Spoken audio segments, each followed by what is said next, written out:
všade vítaný s ováciami. Nebol prekvapený, keď som videl, s akým nezáujmom sa stretol na Európskej rade videopríhovor ukrajinského prezidenta Zelenského. Časy sa naozaj menia. Donedávna bol všade vítaný s ováciami a dnes mu už ani nedovolia vystúpiť v niektorých snemovniach, ako sa mu to stalo nedávno v Spojených štátoch.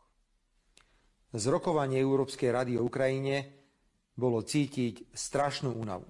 Sice pravda, že Ukrajina je skorumpovaná na všetkých úrovniach, ako to povedal bývalý dlhoročný predseda Európskej komisie Jean-Claude Juncker, ale hovoriť o tom verejne je vraj politicky nekorektné. Je pravda, že jesenná ukrajinská protiofenzíva totálne zlyhala, ale pripomínať to je vraj politicky nekorektné.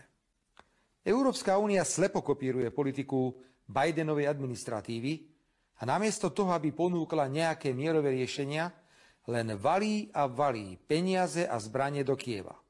Ale bez výsledkov. Vojna je v patovej situácii.